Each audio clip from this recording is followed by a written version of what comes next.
하나님은 우리의 피난처시요 힘이시니 환난 중에 만날 큰 도움이시라. 그러므로 땅이 변하든지 산이 흔들려 바다 가운데 빠지든지 바닷물이 솟아나고 뛰놀든지 그것이 넘침으로 산이 흔들릴지라도 우리는 두려워하지 아니하리로다. 한 시내가 있어 나뉘어 흘러 하나님의 성 곧 지존하신 이의 성소를 기쁘게 하도다.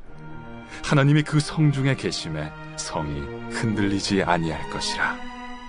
새벽에 하나님이 도우시리로다. 문나라가 떠들며 왕국이 흔들렸더니 그가 소리를 내심에 땅이 녹았도다. 만군의 여호와께서 우리와 함께 하시니 야곱의 하나님은 우리의 피난처시로다. 와서 여호와의 행적을 볼지어다. 그가 땅을 황무지로 만드셨도다. 그가 땅 끝까지 전쟁을 쉬게 하시며 활을 꺾고 창을 끊으며 수레를 불사르시는도다. 이르시기를 너희는 가만히 있어 내가 하나님 됨을 알지어다. 내가 문나라 중에서 높임을 받으리라. 내가 세계 중에서 높임을 받으리라 하시도다.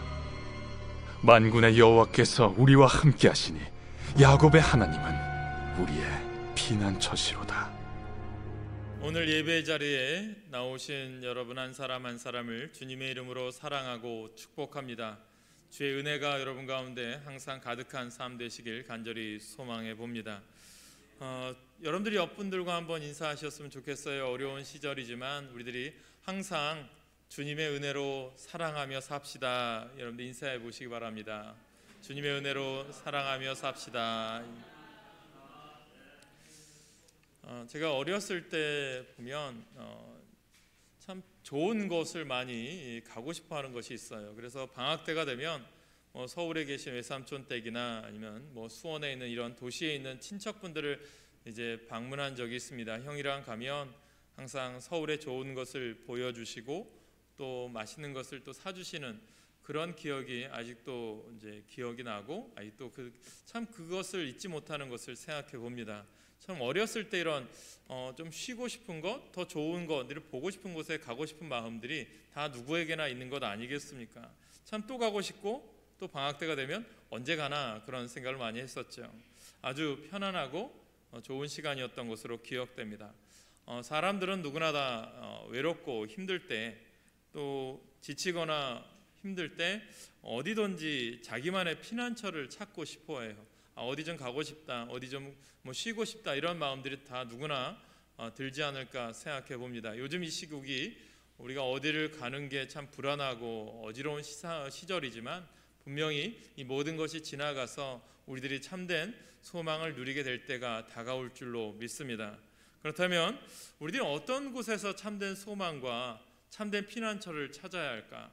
예전에 보면 이제 이 12월 달 되면 이제 성탄절이 참 그리워졌어요. 그리고 성탄절에 항상 이 교회 형들과 교회 분들과 같이 모여서 성탄절을 준비하고 새벽성을 준비했던 기억이 참 많이 납니다. 그래서 교회에 모여서 같이 운동도 하고 즐겼던 모습들이 많이 있죠. 근데 요즘 이제 세월이 지나서 우리 아이들을 보면 우리가 아이들이 자주 가는 곳이 어디일까? 아마 교회보다는 PC방이라든가 아니면 자기들끼리 노는 그런 곳으로 많이 가는 것을 보면서 참 세대가 많이 바뀌었구나 이런 생각을 많이 해 봅니다. 그렇다면 요즘 이 시대에 우리들이 이런 세대 속에서 우리는 어떻게 살아가야 될까? 이것을 한번 고민해 보아야 되지 않을까 생각해 봅니다. 오늘 시편의 이 46편의 위에 상단에 보면 이렇게 되어 있습니다. 지난번에 본 시편 말씀과 똑같습니다. 고라 자손의 시, 인도자를 따라 알라못에 맞춘 노래라고 쓰여져 있어요. 지난번과 똑같이 고라 자손들이 쓴 시입니다. 고라 자손 잘 아시죠? 지난주에도 설명을 드린 것처럼 고라 자손이 쓴 시, 이 시 46편의 배경은 어느 시기일까? 이 시의 배경은요, 우리가 구약 성경에 보면 열왕기하 19장이 있습니다. 열왕기하 19장에 보면 남유다 왕이었던 히스기야 시절에 있었던 일을 이 고라 자손들이 성전을 지키면서 성전에서 히스기야 왕을 보면서 그의 삶 속에서 묻어나왔던 신앙, 그의 삶 속에서 하나님을 의지했을 때 하나님이 어떻게 역사하셨는지를 보면서 쓴 시가 오늘 이 시편 46편입니다. 또 알라못이라고 하는 것은 뭐냐면 이게 합창단과 똑같습니다. 여성 음역대의 합창단을 의미해요. 그래서 이 기원을 보면 이제 모세를 통해서 홍해를 건넌 이후에 이 모세의 누이 또 이제 많은 여성들이 모여서 하나님을 찬양했던 것을 기원하는 모습으로 하나님이 우리를 홍해를 건너게 해주셨다. 그래서 기념하면서 노래를 불렀던 것을 생각하면서 이 히스기야 왕이 하나님 앞에 어려운 가운데 이기고 승리했던 것을 감사하면서 그 모습을 보면서 이 고라 자손이 썼다라고 생각해 보시면 됩니다. 여러분, 그러면 열왕기하 19장의 참 배경을 볼까요? 어떤 배경이길래 고라 자손들이 이렇게 우리에게 주시는 메시지가 있을까? 여러분, 열왕기하 19장에 보면 그 당시에 전 세계 패권, 중동 지역의 패권을 다스리던 나라는 아수르입니다. 철기 문화를 발견했다고 역사, 세계사 속에서 우리가 배웠어요. 그렇기 때문에 이 아수르의 군대, 아수르의 왕이었던 사네립이 이제 이 중동 지역이었던 가장 요충지였던 아프리카로 가기 위한 요충지역이었던 이 남유다를 쳐들어옵니다. 유다를 쳐들어와서 어떻게 하냐면 예루살렘을 꽁꽁 에워쌉니다. 18만 5천 명이나 되는 군대가 예루살렘을 포위했으니까 더 이상 옴짝달싹 할 수 없는 그런 처지에 히스기야 왕이 처하게 되었죠. 이런 위기 가운데 어떤 모습이었을까? 고라 자손 이제 오늘 본문 2절과 3절에 보면 그 이야기를 이제 시에서 고백하고 있습니다. 여러분, 히스기야 왕에 대해서 조금 더 살펴보면 열왕기하 18장으로 가면 이 히스기야 왕의 아버지는 아하스 왕입니다. 아하스 왕은 어떤 사람이냐? 이 히스기야와는 다르게 이 아버지의 왕은요, 이스라엘 곳곳에 산당을 만들고 우상 숭배하는, 정말 하나님의 뜻과는 역행했던 사람이에요. 그러다가 아들인 히스기야 왕이 서서 이 나라를 바로 세우기 위해서, 하나님 뜻대로 세우기 위해서 산당들을 다 없애고 우상들을 다 없애버려요. 그러면서 나라를 온전히 하나님의 나라를 이루기 위해서 치리하던 시대예요. 그래서 보면 이 왕들을 분석해 보니까 구약 시대에 이 북이스라엘과 남유다로 갈라질 때까지 모든 왕들이 한 42명 정도가 돼요. 그런데 하나님의 뜻에 합한 사람이라고 인정받는 사람은 다윗과 히스기야가 제일 유일합니다. 그 정도로 하나님이 기뻐하시는, 좋아하시는 왕이었다라는 거죠. 그런데 어느 날 불쑥 두려움이 다가옵니다. 시련이 다가온 거죠. 그 속절없이 힘들게 되죠. 아마 히스기야 왕도 이런 포위가 되었을 때, 사면초가 되었을 때 얼마나 힘들었겠습니까? 그럴 때 히스기야가 했던 행동들이 있다라는 거예요. 저는 우리들도 마찬가지입니다. 히스기야만의 문제가 아니라 우리들의 삶에도 우리가 그렇게 신앙생활을 잘하던 사람들이 때로는 어려움을 만날 수 있고 공경을 청할 수 있고 한순간에 무너져 내리는 경험을 우리가 할 수 있다라는 거죠. 사업에 문제가 있을 수 있고 건강상의 문제가 올 수도 있고 가정에 문제가 생길 수도 있어요. 또 이것을 회복할 수 있는 회복력도 잃어버릴 때가 있어요. 그렇게 하나님을 잘 믿던 사람들이 기도가 사라지고 인간적인 방법으로 위기를 모면해 보려고 하는 그런 모습들이 등장한다는 거죠. 두려움에 가려서 하나님이 보이지 않는다는 거죠. 그렇다면 오늘 이 고라 자손의 시편을 통해서 오늘 우리에게 주시는 모습은 무엇일까? 오늘 고라 자손의 결론은 뭐냐 하면 두려워하지 말아라는 거예요. 오늘 말씀 속에서 왜 두려워하지 말으냐? 하나님이 우리의 피난처가 되시고 우리의 희망이 되시고 소망이 되어주신다는 거예요. 여러분, 우리들의 삶 속에서도 분명히 이 어려운 상황 가운데 희망과 소망이 되시는 누구냐? 하나님이심을 믿으시길 간절히 축원합니다. 그래서 수도 없이 우리가 들었던 말씀이지만 임마누엘의 신앙을 우리가 회복하시길 소망합니다. 우리가 임마누엘 너무나도 잘 알아요. 하나님이 우리와 함께 하신다. 이것을 알지만 이것을 내 삶 속에서 살아가는 것이 매우 중요하다는 것을 여러분들에게 오늘 전해드리고 싶어요. 시인은 하나님이 사네립의 18만 5천의 군대로 인해서 환난을 당하고 있는 예루살렘에 함께 하심을 이 고라 자손들이 깨달은 거예요. 그러니까 오늘 본문의 5절에도 보면 하나님이 그 성 중에 계심에, 7절에도 보니까 하나님이 만군의 여호와께서 우리와 함께 하시니, 11절에도 보면 만군의 여호와께서 우리와 함께 하시니 라고 고백을 하고 있어요. 여러분, 이를 통해서 깨닫는 게 뭘까요? 믿었기에 승리한다는 거예요. 무엇을? 하나님이 함께 하심을 믿었다라는 거예요. 기도한 그러함으로 하나님 앞에 함께 하시기에 그들은 이 히스기야 왕이 어떻게 합니까? 어려운 가운데 낙심하고 실망하고 좌절해 있는 모습이 아니라 하나님께 나아가 기도했다라는 거예요. 민수기 13장 14장에도 보면 어떤 상황이에요? 이제 가나안 땅을 앞에 두고 있는 이스라엘 백성이 이 광야에서 이 모세를 통해서 12정탐꾼을 보내요. 그때 여호수아와 갈렙은 어떻게 평가를 하느냐? 그 가나안 땅을 정탐한 이후에 이렇게 얘기해요. 민수기 14장 9절에 보니까 제가 읽어드릴게요. 그 땅 백성을 두려워하지 말라. 그들은 우리의 먹이라. 그들의 보호자는 그들에게서 떠났고 여호와는 우리와 함께 하시느니라. 아멘. 어떤 신앙이에요? 우리가 볼 때는 10명은 메뚜기 같고 보잘것없는 것처럼 보였지만 이 여호수아 갈렙이 볼 때 우리에게는 내게 능력이 있는 것이 아니라 내게 능력 주시는 그분 누구예요? 하나님이 우리와 함께 하시니 승리할 수 있습니다. 그 믿음이 여호수아와 갈렙에게 있었어요. 저는 오늘 이 시대에 우리들이 여호수아와 갈렙처럼 하나님이 함께 하시니 이 어려운 상황도 우리들 가운데 모든 삶도 하나님께서 승리케 하실 줄 믿으시기를 간절히 소망합니다. 그 믿음이 있으셔야 돼요. 하나님이 우리에게 주시는 마음은요, 두려움이 아닌 거예요. 우리가 어떤 상황에 처했어도 두려워하고 있다면 뭘까요? 하나님이 나와 함께 하시는 것을 우리가 못 믿는 거예요. 사실 하나님은 언제 어디서나 우리와 함께 하시잖아요. 무소부재하시고 어디서나 우리와 함께 하시는 분. 그런데 하나님이 함께 하시를 바라보며 환난 중에도 평안 중에 거하지만 믿음이 없는 사람은 하나님이 함께 하심을 알지 못해서 어떻게 합니까? 환난 가운데도 두려울 수밖에 없는 거죠. 한 예화가 이런 예화가 있어요. 어떤 한 젊은 이 수도사가 참 이제 수도원을 찾아갔어요. 한 이제 연세 드신 이제 수도원에서 이제 기도하고 열심히 하나님의 말씀을 읽은 그 스승을 찾아가서 물어보고 싶은 거예요. 이렇게 묻는 거예요. 제가 어디서 하나님을 찾을 수 있습니까? 제가 그래도 수도사가 되어서 묵상도 하고 또 그래도 나름대로 기도도 하고 열심히 했는데 하나님이 어디 계신지 잘 찾을 수가 없어요. 이렇게 스승에게 물은 거예요. 그랬더니 이 스승이 야, 내 옆에 하나님 계시잖아.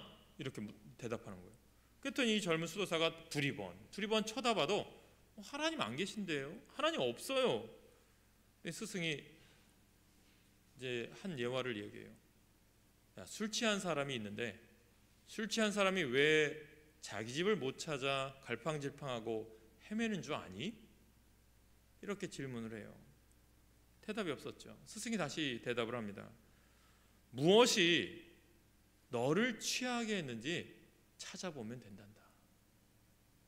하나님을 보기 위해서는 취해 있지 아니하여야 하느니라. 취한 것부터 깨어나야 한다. 그래야 하나님이 함께 하심을 볼 수 있단다. 이런 대답을 했다고 합니다. 사랑하는 여러분, 우리가 하나님이 함께 하심을 보고 계십니까? 하나님과 동행하고 계십니까? 만약 여러분이 신앙생활을 하고 있으나 하나님이 함께 하심이 믿어지지 않고 하나님과 동행하고 있지 않다면 다른 것에 취해 있다는 거예요. 세상적인 관심, 세상적인 물질, 쾌락, 기타 다른 것에 취해 있기 때문에 하나님은 오늘도 내 옆에 계신데 보이지 않는 거예요. 우리가 무엇에 집중하느냐에 따라 그것만 보인다니까요. 내가 오늘도 복 있는 사람은 주야로 말씀을 묵상하는 자에게는 여호와 하나님이 복 있는 사람이라고 인정하시고 하나님이 인도하시고 함께 하심을 경험할 수 있지만 그렇지 않은 사람은 볼 수가 없다라는 거예요. 여러분들 오늘 깨닫게 되길 간절히 소망합니다. 만일 여러분이 신앙생활하고 있으나 하나님이 없다면 여러분 깨달으셔야 돼요. 하나님이 나와 함께 하심을 믿어야 하나님이 환난 중에 우리에게 큰 도움이 되심을 여러분들이 깨달으셔야 됩니다. 두 번째로 여러분들에게 드리고 싶은 말씀은 우리가 어려움 당할 때가 있었어요. 아마 여러분들이 어려움 당하고 힘들 때 누군가에게 전화할 사람이 있을까요? 아마 평상시엔 다 전화하실 분 있을 거예요. 그런데 만약에 한 밤중에 아니 새벽에 내가 힘들고 어려울 때 전화를 잘 받아줄 사람이 몇 분이나 계십니까? 아마 전화를 하면 어떤 사람이 이 새벽에 왜 전화해? 안 받겠죠. 아니면 짜증을 내면서 받거나. 목사는 항상 긴장하거든요. 전화 받을 준비가 다 돼 있어요. 한 밤중이나 새벽에 전화 오면 급한 전화거든요. 그래서 항상 24시간 오픈되어 있어요. 전화기가. 그런데 오늘 5절 말씀에 뭐라고 말씀합니까? 5절 말씀을 볼까요? 하나님이 그 성 중에 계심에 성이 흔들리지 아니할 것이라. 새벽에 하나님이 도우시리로다. 새벽에요. 하나님은 도우신대요. 히스기야가 사네립의 18만 5천의 군대로 인하여 어떻게 합니까? 하나님 앞에 무릎 꿇고 기도해요. 하나님은 히스기야의 기도를 들으시고 천군 천사를 보내서 사네립의 군대를 몰살시켜 버립니다. 이스라엘 사람들이 다음날 아침에 보니까 적군이 다 죽어 있는 거예요. 이것을 보면서 히스기야가 깨달은 게 뭐죠? 새벽에 하나님이 우리를 도우셨느니라. 이것을 고백해요. 이스라엘 역사에 있어서 가장 인정하시는 왕 다윗과 히스기야예요. 이 둘을 보면 공통점이 뭐냐 하면 새벽 기도하는 사람이었어요. 우리가 다음 주에 볼 말씀 시편 57편이지만 이 시편 57편에도 보면 다윗이 사울 왕을 피해서 아둘람굴에 있을 때 그의 삶 속에서 처절한 정말 힘든 상황 속에 있을 때 그가 뭐라고 고백하는 줄 아십니까? 내 영광아 깰지어다, 비파의 수금아 깰지어다, 내가 새벽을 깨우리로다. 이렇게 고백해요. 시편 5편에서도 보면 다윗이 힘들고 어려울 때 한 맺힌 것이 많을 때 그거 뭐라고 얘기하냐? 여호와여 새벽에 주께서 나의 소리를 들으시리니 새벽에 내가 주께 기도하고 바라리이다 고백을 해요. 시편 88편에도 보면 다윗이 여호와여 오직 주께 내가 부르짖었사오니 새벽에 나의 기도가 주 앞에 달하리이다 고백을 해요. 다윗의 깊은 신앙심과 영역은 새벽에 하나님과 만나는 깊은 영적 교제가 있었음을 믿으시기 바랍니다. 그래서 여러분 새벽을 사모하십시오. 새벽을 회복하시길 간절히 축원합니다. 왜냐하면 잠언에 보면 새벽에 대해 얘기해요. 잠언 8장 17절 18절에 보면 나를 사랑하는 자들이 나의 사랑을 입으며 나를 간절히 찾는 자가 나를 만날 것이라.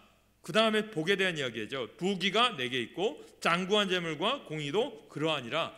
이것을 주석해 보니까 여기에 간절히 나를 찾는다를 보는 이 단어가 원뜻은 원어에서는 새벽이라고 되어 있어요. 즉 새벽에 하나님을 찾는 사람이 간절히 기도하는 사람이고, 새벽에 기도하는 사람이 하나님이 만나주실 것이고, 새벽에 기도하는 사람이 하나님의 사랑을 입으며 새벽에 기도하는 사람에게 부귀와 축복이 임하게 될 것을 하나님이 허락하시겠다고 하는 약속입니다. 이 약속 믿으시길 소망합니다. 우리가 죽도록 충성하기 위해서 새벽이 회복돼야 돼요. 이민 목회하면서 경험한 게 있습니다. 어떤 게 있냐면 미국 교회의 특징이 있습니다. 미국 교회는요 새벽 기도가 없어요. 주일날만 예배를 드립니다. 새벽 기도단이 없어요. 그런데 한국에서 이민 간 한인들이 믿음에 있는 사람들이 어떤 특징이 있는지 아십니까? 우리나라 사람이 초창기에 이제 이 땅에 복음이 들어왔을 때 새벽 기도를 하기 시작하셨거든요. 새벽 기도하는 습관이 있는 거죠. 영적 습관인 거죠. 그래서 미국에 이민을 했는데 이제 교회를 바로 세울 수가 없으니까 미국 교회들을 렌트해서 빌렸습니다. 그러면서 어떤 목사님의 실제 있었던 일이에요. 이 목사님이 미국 교회를 렌트해서 보니까 미국 교회 사람들은 주일날 한 번 예배드리고 교회가 이제 주중에는 아무것도 안 한다는 거죠. 그러니까 이 목사님이 우리가 여기 교회를 렌트해서 예배를 드리고 싶습니다. 주일날 예배를 드리고 싶고 또 시간 돼서 여러분들 시간 예배에 방해되지 않게 예배를 드리겠습니다. 그러면서 이 미국 목사님에게 한 가지 더 부탁하는 거예요. 우리가 새벽 5시에 모이고 싶습니다. 매일같이 새벽에 모이고 싶은데 보니까 주중에 안 쓰는 교실들이 있는데 그 교실 하나만 우리에게 빌려주시면 안 되겠습니까? 이렇게 간곡히 이제 미국 목사님에게 부탁을 했어요. 또 미국 목사님이 갑자기 눈을 동그랗게 뜨더니 아니 새벽 5시요? 저녁 5시인가요? 다시 묻는 거예요. 아니 새벽 5시입니다. 매일같이 모일 거예요? 네, 매일같이 모일 겁니다. 그럼 매일같이 모이면 목사님 거기에 기도하시고 설교하실 겁니까? 네, 우리는 매일같이 모여서 이민 온 한국 사람들에게 희망과 소망의 메시지를 기도와 말씀으로 선포할 겁니다. 이렇게 이제 미국 목사님께 이야기한 거죠. 그랬더니 미국 목사님이 그러다가 죽으면 어떡합니까? 미국 사람들에게는 새벽에 기도하는 게 목숨을 건 것과 같은 모양입니다. 그랬더니 목사님이 안 죽습니다. 걱정하지 마십시오 라고 하면서 그렇게 하면서 새벽 기도를 했다고 합니다. 여러분 생각해 보십시오. 5시에 이분이 이제 미국 목사야 이런 얘기하면서 새벽 5시에 하나님도 주무시지 않을까요? 라고 얘기했다고도 합니다. 여러분 새벽 5시에 하나님은 주무신다고 생각하는 사람과 내가 새벽 5시에 나와 부르짖고 내 부르짖음을 들으신다는 믿음이 어떻게 같을 수가 있겠습니까? 하나님이 우리의 부르짖음을 들으시고 하나님이 살아계셔서 역사하는 분이시고 나와 함께 하신다고 하는 믿음과 그렇지 못한 사람의 믿음이 어떻게 같겠습니까? 오늘 이 세상 살고 있는 모든 우리들에게 정말 우리들이 다 두려워할 상황이 다 옵니다. 누구나 다 오게 되어 있어요. 그런데 이 상황 가운데 우리들에게 믿음을 가지고 있느냐 아니냐가 그 결론을 아마 좌지우지할 겁니다. 저는 여러분들이 새벽 기도가 회복되어지고 기도의 사람으로 서시길 간절히 소망합니다. 인터넷에서 이런 예화가 있더라고요. 지금은 돌아가신 김응선 장로님의 예화예요. 어떤 예화냐? 이분이 이제 신앙생활을 하면서 힘든 시기였죠. 이분이 이제 장로 임직을 받고 이제 교회의 중직을 맡아서 주일 예배 때 이제 대표기도 순서가 돼서 대표기도 순서를 맡아서 단에 올라오신 거예요. 그런데 보니까 이분이 정장을 입지 못했어요. 보니까 이 장로님이 구남매를 키우느라 넥타이와 양복 그것도 염두를 못 냈던 거예요. 그때 목사님이 이 장로님에게 말렸습니다. 죄송합니다. 정장을 입으신 분이 기도를 해주셨으면 좋겠어요. 그랬더니 정장을 못한 장로님은 강단에서 내려와 맨 뒷자리에 앉아서 눈물을 쏟으면서 기도하셨다고 합니다.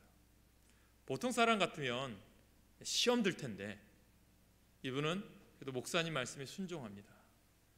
어렵고 어려운 살림 가운데 정장 한 벌을 마련하시고 다음부터는 내가 예배 시간에 대표 기도면 정장을 입어야 되겠다. 그렇게 마음 먹으셨대요. 그러고 나서 심지어 새벽 기도도 그렇게 정성을 다해서 기도하셨다고 합니다. 여러분들에게 부탁드리지만 대표 기도하실 때 정장 입으시고 남자분들은 넥타이 매시고 여자분들도 정장을 입고 옷 최소한 하나님 앞에 준비된 자세로 대표 기도하십시오. 정장이 없으시다면 한복이라도 입으셔도 됩니다. 하나님은 정성을 다해 드리는 기도 보시는 거예요. 대표 기도는요 내 기도가 아니라 모든 회중들을 우리들을 대표해서 드리는 기도이기 때문입니다. 이분이 새벽에 이렇게 기도하면서 그분의 기도 제목은 이거였대요. 하나님 내 자식들에게 많은 이 가난을 물려주지 않게 하여 주시옵소서. 근데 하나님이 어떻게 하셨는지 아십니까? 장로님의 구남매를 통해서 104명의 후손들이 이제 성장했대요.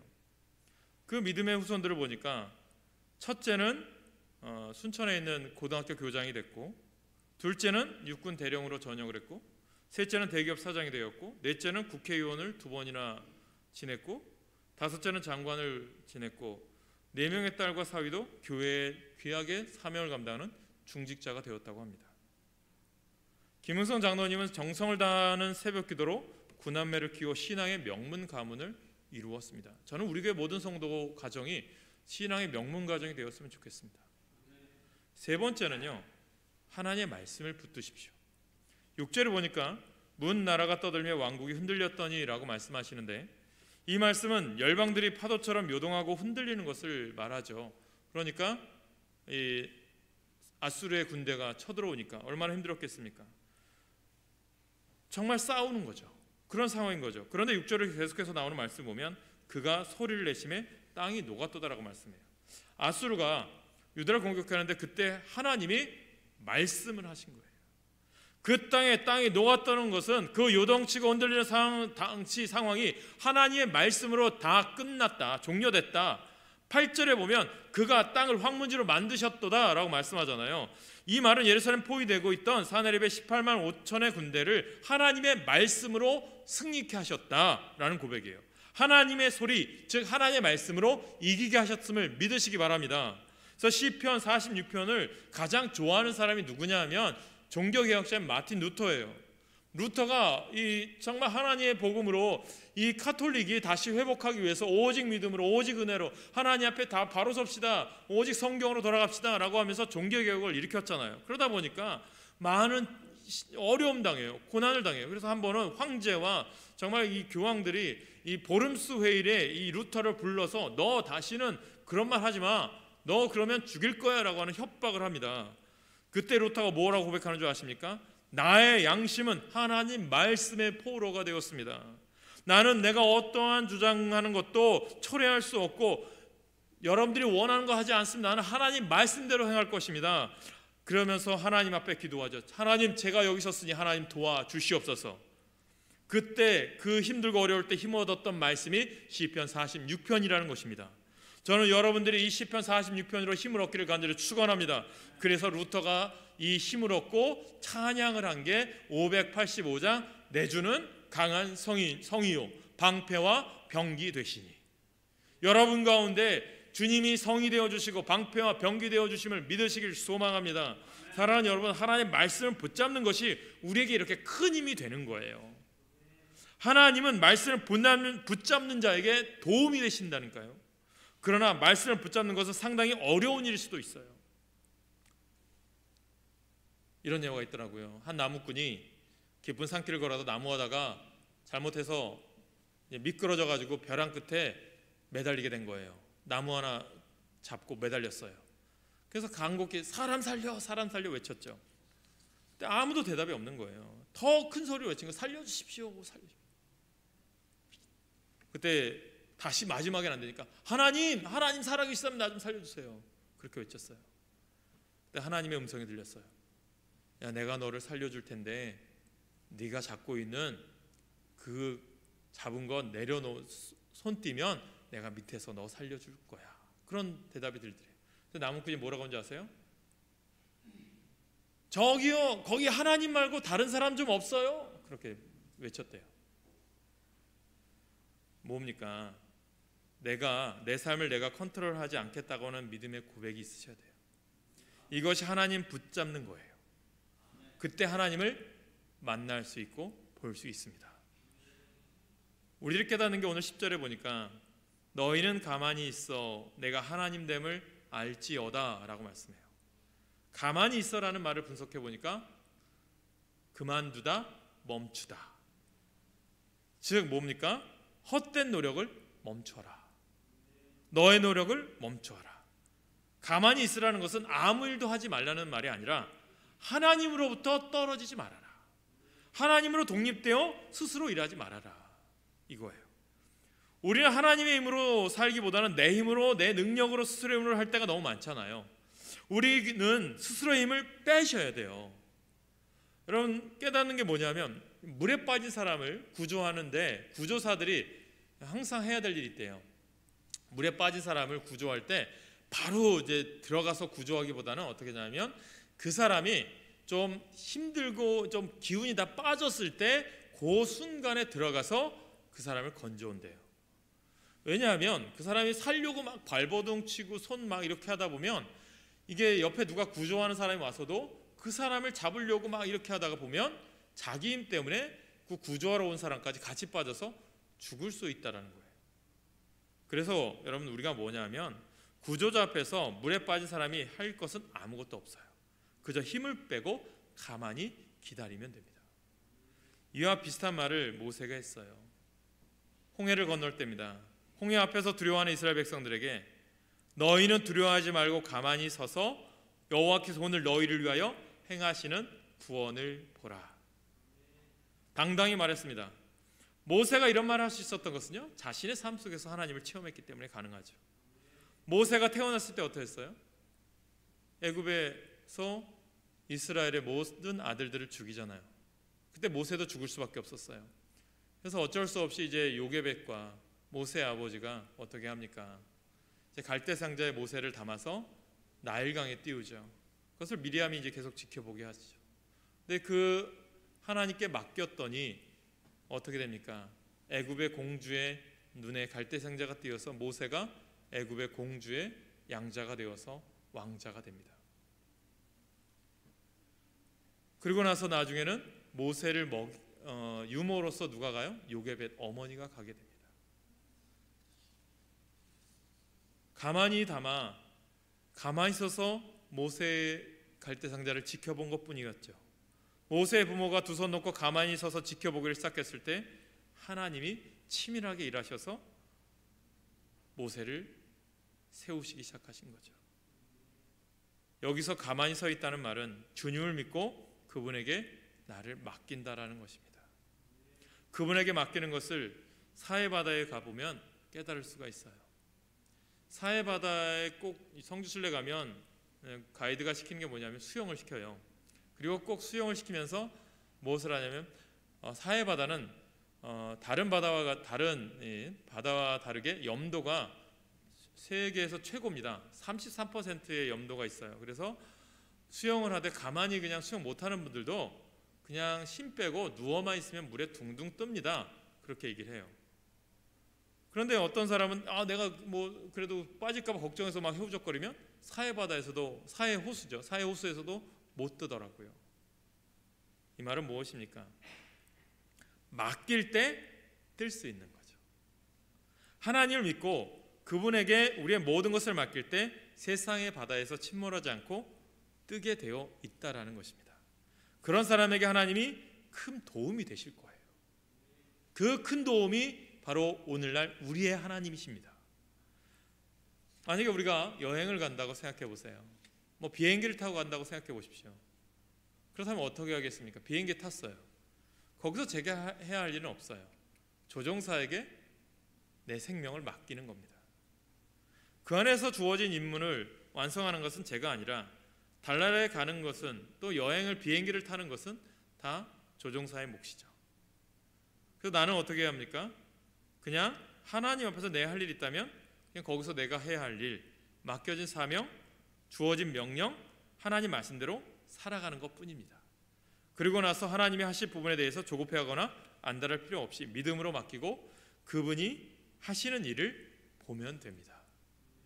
오늘도 믿음으로 사시길 소망합니다. 여러분, 이제 2020년도 한 달여 남았습니다. 2020년도 어떻게 지나왔는지 몰라요.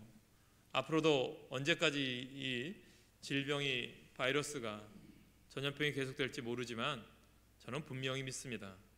하나님은 이 상황 가운데도 우리에게 큰 도움이 되시는 하나님이십니다. 하나님이 함께 하신다는 임마누엘의 신앙을 꼭 가지십시오. 새벽에 기도하십시오. 하나님의 말씀을 가까이 하시고 순종하십시오. 다시 복음으로 시작합시다. 헛된 노력을 버리고 믿음으로 가만히 서서 하나님의 일하심을 보시기를 간절히 축원합니다.